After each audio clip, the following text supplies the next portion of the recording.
In the grounded gaming sphere, the players are represented by two separate yet equally important groups: the developers who design the game and the content creators who feature it on their channels. These are suggestions. Whoa,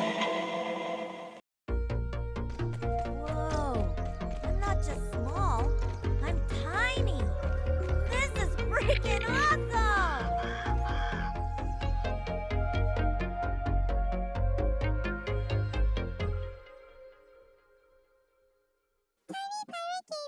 What up? It's Tiny Pirate Gaming, and in this video, I'm going to be covering 7 content suggestions for things that I think could be added into Grounded that would make it really good. Now, I gathered these 7 suggestions from searching stream chats and comments under videos and studying the Grounded Discord for basically since the game came out, and these were the most commonly referenced, commonly mentioned ideas for future content that the player base has expressed. Now, what I did is I went ahead and I created some concept artwork to help enhance these ideas as I'm explaining them. And if you want to take a look at that concept artwork, well, it's going to be in the video, but you can also go to the Grounded Discord, and it's under the fan art channel somewhere. I posted them all there, except for one. There's going to be one that's exclusive to this video, and if you want to see that one, you have to stick around to the very end. But before we get into the video, I just want to say, if you're enjoying the content here on Tiny Pirate Gaming, you could do me a huge favor: just smash that like button. And if you want to see more Grounded-related, Grounded-themed content here on Tiny Pirate Gaming, well then, I hope this video earned your subscription today. Number 7. Like, what is it? What is it? Do the spiders exclusively have a palette that wants miniaturized human? Because the spiders literally go after nothing else unless you instigate combat with it. Like, there should be more of a living ecosystem, in my opinion, within the backyard. Just like exists already between the ladybug and the aphid. You know, the ladybug hunts the aphid to eat it. The ants hunt the weevils to eat them. Why don't the spiders hunt anything other than the human, other than the player? That's the only thing the spiders seem to be interested in. And this predator-prey dynamic should extend to more of the creatures that exist in the backyard, all the way up to the gigantic creatures. And what I mean by that is the koi fish and the crow. The koi fish should eat the creatures in the pond, and the crow should eat the creatures on the ground like a crow would.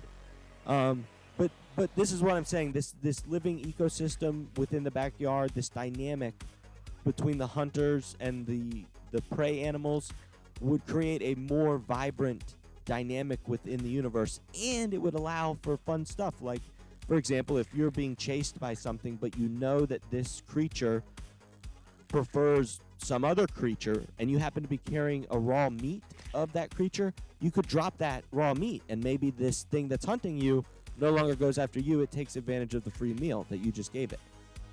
This dynamic that I'm mentioning here, by the way, is going to play into something coming up in a little bit. Number 6. Boats, rafts, some sort of water vessel that we can craft that we can use to navigate large expanses of water, whether they be the flooded zones or whether they be the pond itself or whether they be whatever else you guys are going to add into the game that's a water zone. Give us the ability to craft some sort of water vessel. The one that I designed, actually, that you're seeing now on screen, is the Acorn Kayak. And what I imagine this would be is, I don't know, 6 or 8 weed stems with some acorn shells, and there, you know, I put a little storage pouch on it because there should be a little storage pouch connected to this little vessel, and there would be 2 ways, and obviously there has to be a paddle. You obviously need a paddle, and the paddle would be the weapon that you have to hold to make the kayak work. And if it breaks, then you're just stuck. You got to get out of your kayak and you got to swim. But this, I think it would be a really cool thing. I don't know exactly what the recipe would be or anything like that, but I designed the paddle thinking of, you know, a weed stem for the handle, and maybe like boatman fins for the paddle parts, and then the acorn kayak has acorn shells at the end, and then the weed stems form the body, and then it's got this, you know, this storage pouch on the side there, so you can, you know, give it 3 or 4 rows of material so that you could take it out fishing. You're going out to explore the pond, and instead of having to run all the way back to your base, you've got this canoe. And if you're wondering, or this kayak, whatever you want to call it, and if you're wondering how you would transport it, well, that's where the shoulder carry mechanism, the mechanic that already exists within the game, just like you pick up the grass planks, just like you pick up the weed stems, boom, now you can pick up this kayak and carry it on your shoulder, and you can take it from your base to the pond, go in the pond, do your fishing, bring it back to shore, pick it up, carry it back to your base. I don't know, I think that would be a really cool idea. And I have seen people mention rafts or boats or something like that. So this was my idea of how it would work. And I went ahead and drew this little, acorn kayak here. But anyway, number 5, ladders. Ladders. I've seen this mentioned and asked for and requested so much all over the place. And as people have told me, if I'm going to talk about the ladders, I should say the ladders should be able to climb in and out of water. We should be able to climb in and out of water with the ladders. A lot of people want that because the jumping in and out of water mechanic is a little bit it's not so smooth, it's not so clean, and if you play grounded, you know what I mean. So a lot of people want ladders. I went ahead and I drew this ladder, which is a thistle ladder. That's my idea for it. It's 2 wheat stems with thistle needles jammed in between the two to make the rungs of the ladder. And there you go. You can craft it, and that would be really cool. I think you could stack it up. You could make a bunch of ladders all over the place. Instead of having to use stairs, instead of having to use bounce webs, you could just have this ladder, and there would be a little climbing animation, and up you would go, up the ladder. Also, in addition to this, while I'm mentioning ladders, ropes. And we already have sort of the start for the ropes with the zip lines, but imagine if the flying creatures, or the crow, for example, if it interfered with your zip line, it would snap the zip line, and now you have this long rope that just hangs down. The pendulum mechanic already exists within the game with the spider webs. If you jump into an elevated spider web, you can sort of swing around inside of it. That mechanic just has to be altered a little bit with ropes, I think. And then, the whole zipline thing, you could just have ropes. Or the whole zipline thing was just an idea that came to me while I was coming across or drawing this up and thinking about this. Also, I'm going to go ahead and show some footage here from Uncharted. And a grappling hook mechanic, sort of the way it works in Uncharted. Not a hook shot, a grappling hook that you can swing with. And again, the pendulum game mechanic already exists within the game, so I think incorporating something like this, the work is already half done on it. All that has to be done is the animating and the texturing of the design and the animations. I guess the half the work's not done, but you get the idea. It's already there. But anyway, this one's ladders and ropes for climbing and for swinging. I think that would be really fun. Number 4. Whoa. TPG, this is not grounded. You're right. It's not grounded. It's Fallout. But it's Fallout's capture cage system. And that's what I want to talk about here. Capture cages. We should be able to, especially using the new move mechanic that was added to the game with the 7.0 update. If we could build capture cages that could capture the creatures, small capture cages for stuff like weevils and aphids and worker ants and gnats, medium-sized ones for like ladybugs, soldier ants, larvas, bombardier beetles, orb weaver juniors, and mosquitoes, and then large-scale capture cages for stuff like wolf spiders and stink bugs and orb weavers and bees and fireflies. This would be really cool. And then once you capture one, you could set up a capture cage. Once you capture the creature of desire, you can move the capture cage into a, let's say a battle arena that you construct. And then you release the capture cages. I don't know exactly how that would be done or how we could get that working. In Fallout, they use electricity and stuff. You turn on and off the power switch. But to be honest with you guys, I don't want too much electricity stuff in Grounded. I sort of like the whole idea of survival in the backyard without modern amenities. It sort of makes the game so unique. But that aside, this is where I'm going to once again mention the living ecosystem stuff that I mentioned in the very first content suggestion. And this is where the living ecosystem will come into play. If you want to capture one of these, you put the meat of the prey animal within the capture cage to lure the creature in after it. But in order for that to work, there first has to be this living ecosystem fully fleshed out across the backyard. The living ecosystem is going to come into play again in another suggestion coming up here. But that's the whole idea with this, is that we can make battle arenas, and I think it would be really fun because one of the things people like to do already is make the bugs fight each other. So if we could capture, a bunch of them and then pit them against each other, obviously if you're a PC player, there are ways to do this already. You can spawn in stuff and do things like that. But I want it to be like a within the world game mechanic, and then you could make build materials that are built around arena combat. Stuff like that I think would be really fun. It would give the player something enticing to do within their grounded world, something to show off to their friends when their friends visit. And, again, these are just ideas that I've read about or I thought of as I was going through researching content suggestions all across the grounded community. Just everywhere I could find content suggestions. Every time I could throw a question at somebody or throw an idea at somebody just to gauge their response or to gauge the response of everyone else who saw it. That's how I came up with a lot of these ideas, and I think this capture cage battle arena thing would really be something enjoyable for the player base, especially the build community. It would give them something unique to build that wouldn't just be like an aesthetic feature. It would also be something where it's like, hey, you want to take on everything that I captured, see if we can survive? Or you just want to watch the stuff I captured, battle to the death, and then we finish off what's ever left. Stuff like that. I think it would just be fun stuff to add to the game. Fun content ideas. And again, I'm not talking like next update. I'm talking like, 2 years from now or whatever. Like when you guys are continuously adding updates to this game because it's getting so awesome and there's so much cool stuff coming to it, it's going to be amazing. Number 3. Also, by the way, if you're enjoying the video, you could do me a huge favor and smash that like button. It really does me a huge favor. I really appreciate it. Also, I hope this video earned your subscription today, and if it did, don't forget to ring that little bell so you'll always be notified whenever I upload a new video here on Tiny Power Gaming. And if you're really coming out with me or the rest of the hashtag Tiny Crew live, well, I live stream over on Twitch. It's probably flying across the screen right now. It's also down in the description if you want to check out that link.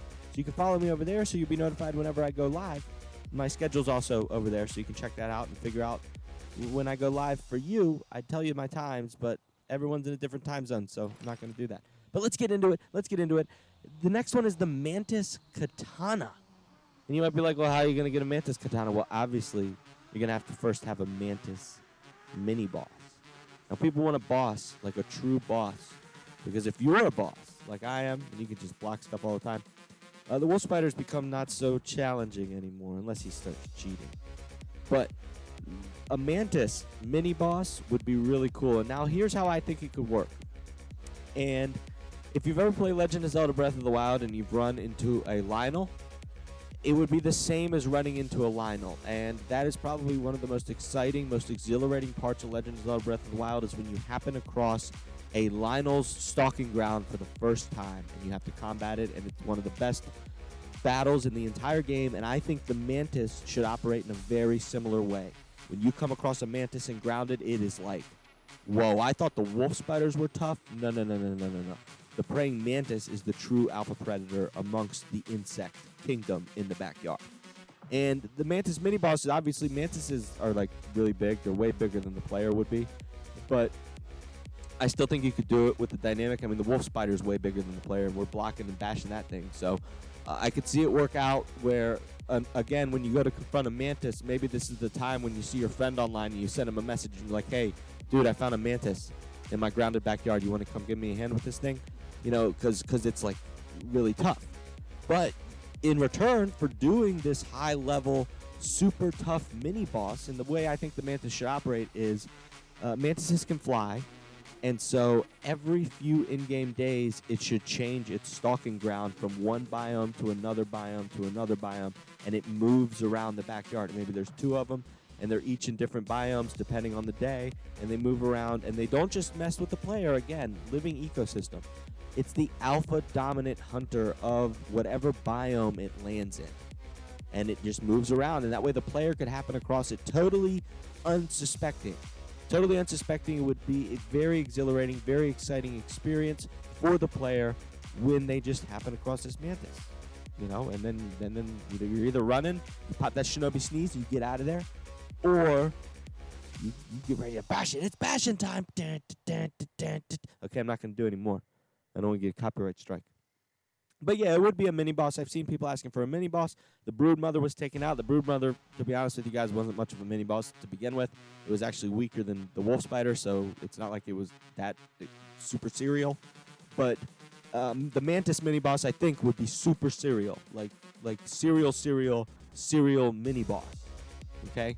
But yeah, that's my suggestion for a mini boss. And then the reward, of course, for fighting it is you get one of its Mantis claws, and then you can make the Mantis Katana, which I think should be a two-handed sword weapon that's faster than a mint weapon, but not as strong as a mint weapon, or a high tier. Like this is like, tier 5 sort of thing, where it's like almost the top tier thing, and you get it only from encountering these Mantis mini bosses. And then again, if you want to repair it, you got to go hunt mantises, and that would be like a huge challenge, even for veteran, highly experienced players.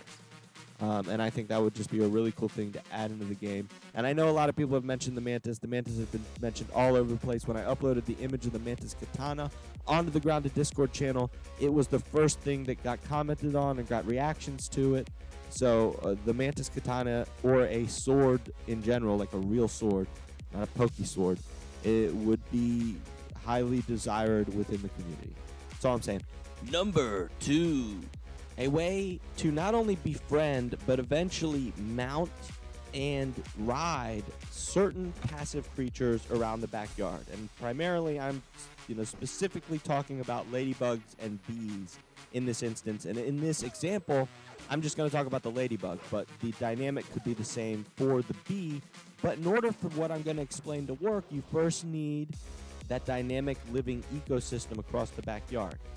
So the way I think this should work, if it's ever going to be incorporated into Grounded, if they're ever going to incorporate a mount system where you can ride certain animals, it should only be the passive animals, the aggressive creatures, like a wolf spider. You're not going to befriend it, okay? It's never going to be your friend, your dinner, okay? Your dinner to it. You're not its friend. The ladybug, however, I think you should be able to befriend, and the way you would befriend it is bring it aphids. You bring a ladybug 3 or 4 aphids, and you drop them down in front of a ladybug, and it eats them. It suddenly likes you. It suddenly starts to follow you around. It becomes like a companion to you. Now, once you've befriended a ladybug, then I think you should have to build a stable. You have to build a stable, a ladybug stable, and it would be right in the build wheel, probably under the base build options.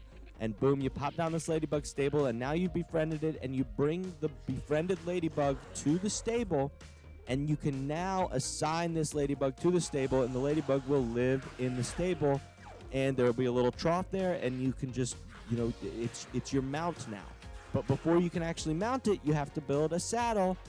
And so I drew up the saddle, I drew up the stable, and now that you've befriended it, you've assigned it to a stable, and you put a mount on it. You put a saddle on it. Now you can ride it, and while riding the ladybug, you control the ladybug, and you get access to the ladybug's attacks. So now you can do the ladybug attacks if you run into enemies. You have the ladybug. Its defense health is your defense health now while you're riding it, or you can dismount it, and it suddenly helps you fight like a companion would.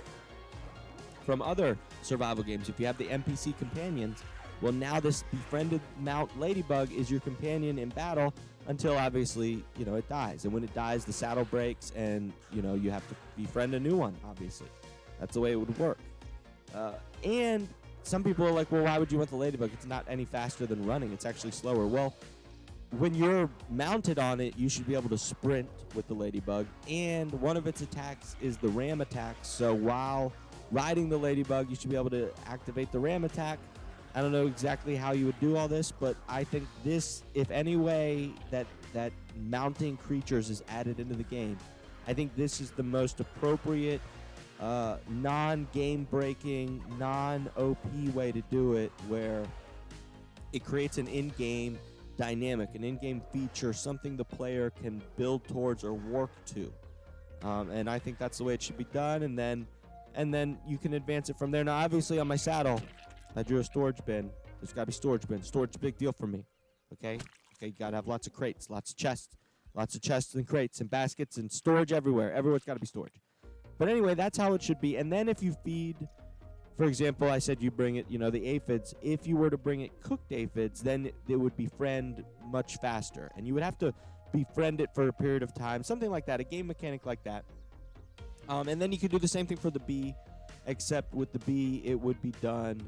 You would have to build like a bee landing pad or something, and that's where the bee would live, and then you could build a saddle for it, and then you could fly around the backyard, and that would be something like super high tier, something that you really have to work for. And again, the recipes, if you're wondering how would you get these recipes, well, Burgle chips. A Burgle chip and then more raw science, and you buy it from Burgle. That's how you would learn how to do this. But anyway, that's my idea for how we would get mounts, and a lot of people have mentioned mounts. They want to be able to ride stuff. So I think this is a good way that mounting creatures, befriending creatures, having companions could work in Grounded without breaking the lore, without breaking the universe, without totally changing the game. But anyway, number 1.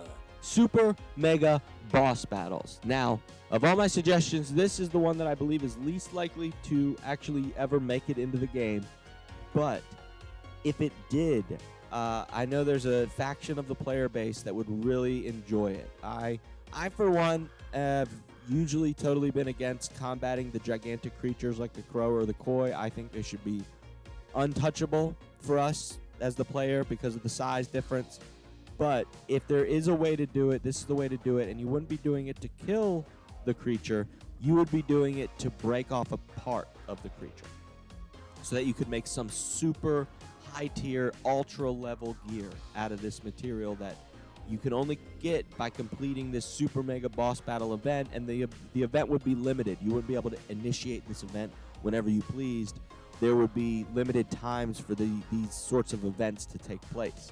And it would be highly recommended that you have multiple players when attempting to do this, and in order to do these events, you would have to have some sort of pre-built setup in order to make it work, because in order to do it, you have to first craft the Mega Harpoon Cannon.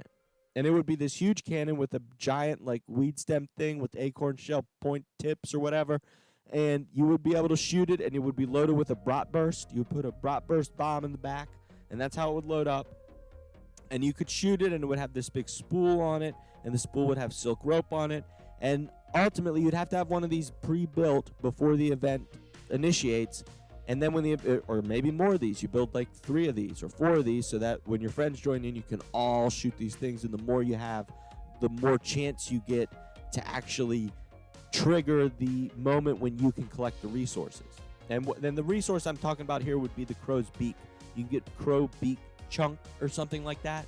And it would be this highly sought after, highly super rare material that you could only get by completing one of these mega boss battle events. And you'd have to have all this pre-built stuff set up, and even after you complete the event, it's still very limited about how much you can get. And so, for example, you would build 2 or 1 of these. You could do it solo, but it would be much harder solo, and if you have more people, it would be easier, obviously. So you have this set up, and when the crow lands and initiates the event, you shoot this thing, but you're not shooting it to try and get the crow. You're shooting it to try and pin the crow to the ground. And once you do that, once you shoot it and the thing's been launched, you have to run out there as the player maybe and use the hammer to hammer in like some little stakes or something that pin the crow down. And then the crow would have an animation where it's like trying to break loose. It's trying to get free.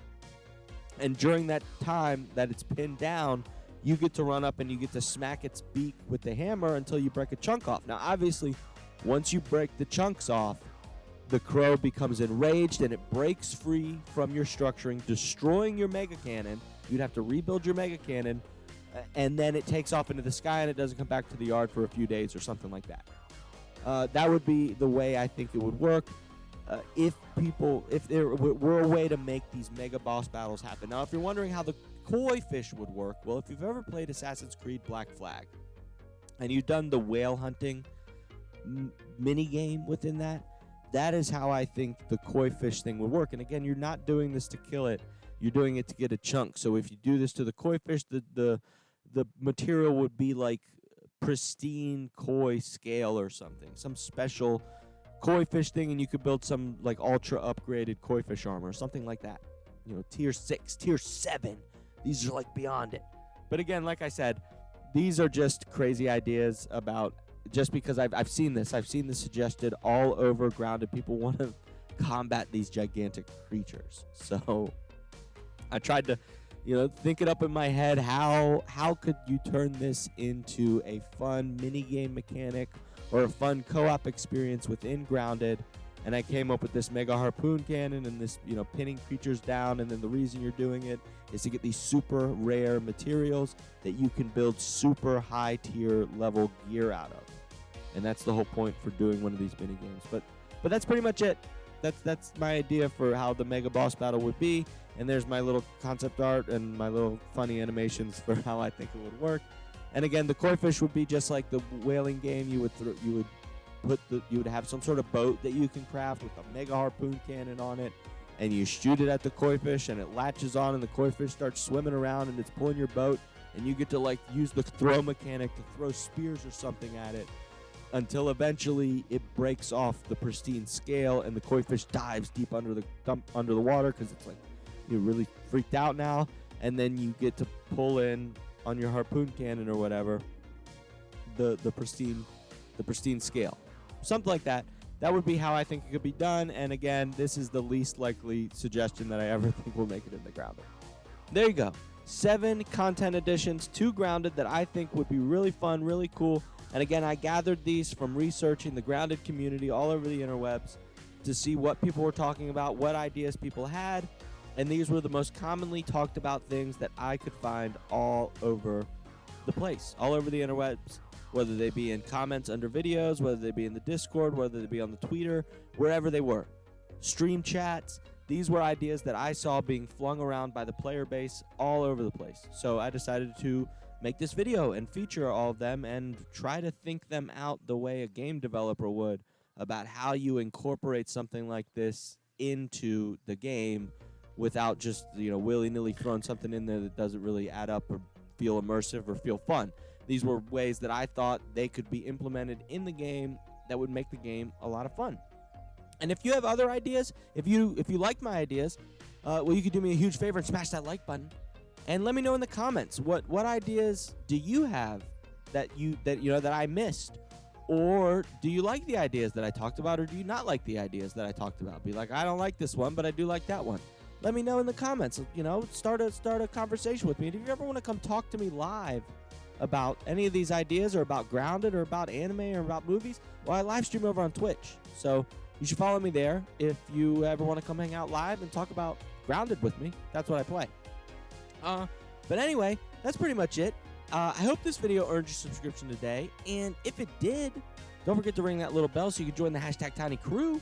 And like I said, you can come hang out with me and the rest of the #Tiny Crew over on Twitch when I live stream. My streaming schedule is posted there. It's also in my YouTube channel banner, but you'll have to figure out your own time zones. So just check it out over on Twitch. You don't have to worry about time zones over there. It'll tell you my scheduled time for you, not my local time. But anyway, anything else? Anything else? No.